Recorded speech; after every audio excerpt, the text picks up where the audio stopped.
Assalamualaikum warahmatullahi wabarakatuh. Alhamdulillahi rabbil alamin.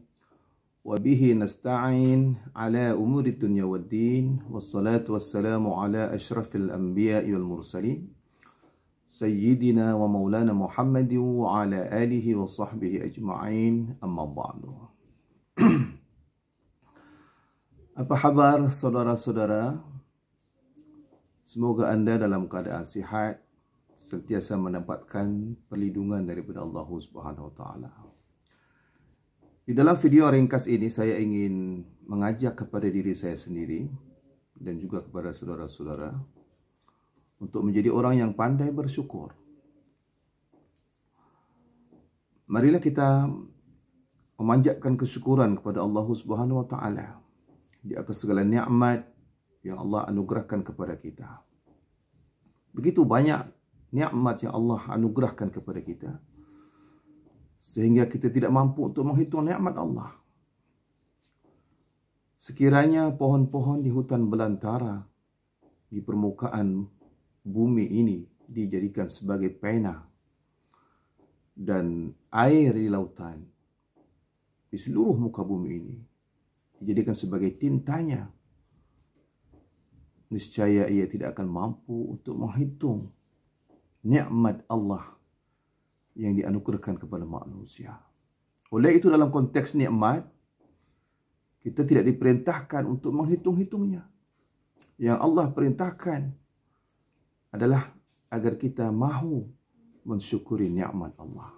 Bagaimana cara kita mensyukuri nikmat Allah? Yang pertama, kita harus ingat bahawa nikmat itu datangnya daripada Allah Subhanahu Wa Taala. Yang kedua, nikmat yang Allah anugerahkan kepada kita hendaklah dipergunakan sebaik-baiknya dan semaksimum mungkin di jalan-jalan yang diridai oleh Allah Subhanahu Wa Taala.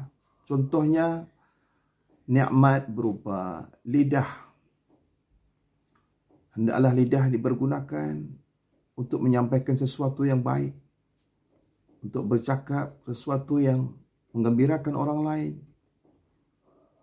Hendaklah digunakan untuk berzikir pada Allah, dipergunakan untuk membaca ayat-ayat Al-Quran dan juga sunnah dan hadis Rasulullah SAW. Maka inilah cara kita untuk mengimplementasikan kesyukuran kita kepada Allah Subhanahu Wa Taala.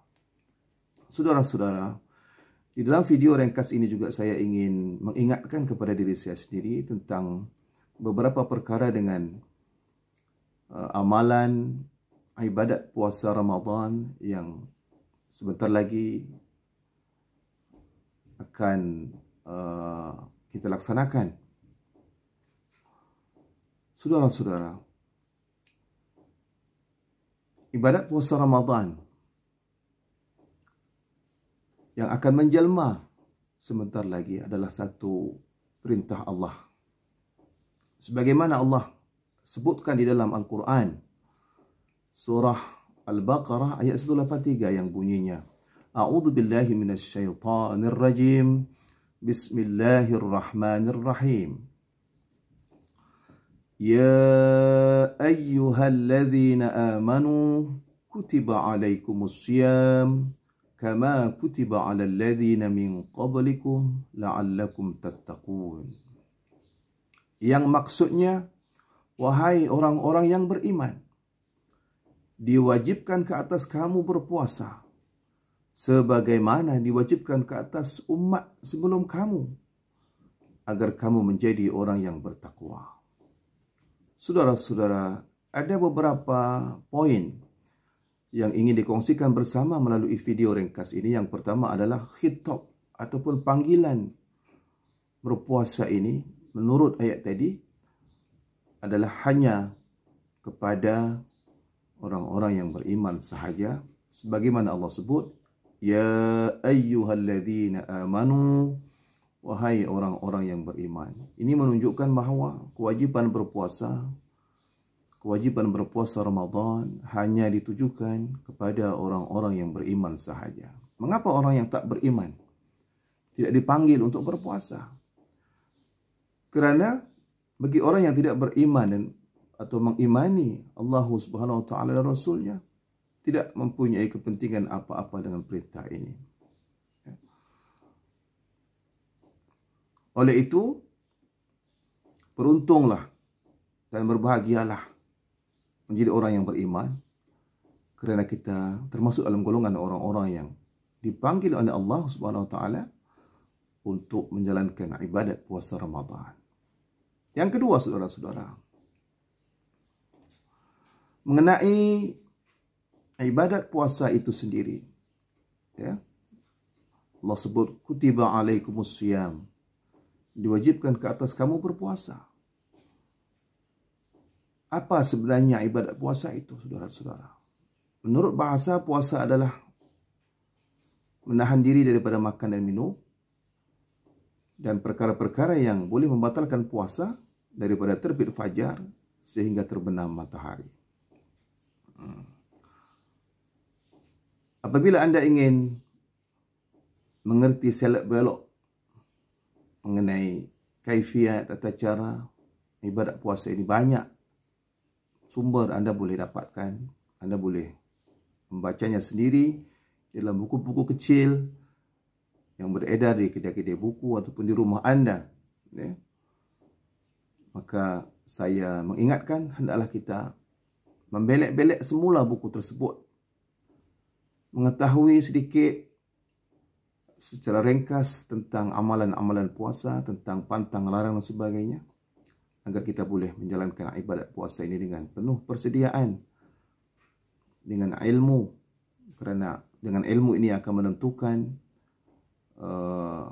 kualiti ataupun kualitas ibadat puasa yang akan kita laksanakan. Dan yang poin yang ketiga adalah bahawa kewajipan puasa yang Allah masukkan di dalam ayat tadi pernah juga, sebagaimana juga Allah perintahkan kepada umat-umat sebelum umat Nabi Muhammad SAW. Tentunya dengan syariat dan tata cara yang mungkin berbeza dengan kaedah yang dilaksanakan oleh umat Nabi Muhammad SAW.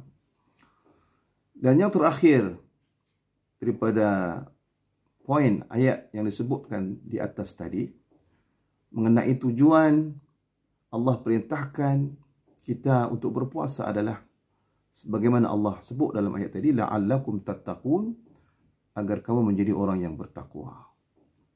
Saudara-saudara, oleh itu dalam kesempatan yang ringkas ini, agar tujuan kita tercapai, maka hendaklah kita melaksanakan ibadat puasa ini dengan tata cara, dengan kaifiat, dengan niat yang betul. Oleh itu disebut tadi, di tengah-tengah video tadi, saya ingatkan diri saya dan saudara-saudara untuk membelek-belek semula, mengingat semula, ya, tata cara, kaifiat dan sebagainya, agar supaya ibadat puasa kita bukan hanya ibadat puasa yang begitu-begitu sahaja, tetapi hendaklah disertai dengan ilmu, agar supaya tujuan ibadat puasa kita mencapai tahap yang terbaik dan mencapai darjah takwa sebagaimana Allah sebut di dalam ayat tadi. Dan apakah arti takwa seperti yang disebut dalam ayat tadi? Anda akan dapat mengikutinya dalam video yang akan dibuat tak lama lagi. Saya akhiri perkongsian ini dengan ucapan terima kasih di atas waktu anda meluangkan untuk menonton video ini. Semoga kita dapat menyambut dan melaksanakan ibadat puasa dengan sebaik-baiknya. Saya akhiri ucapan Assalamualaikum warahmatullahi wabarakatuh.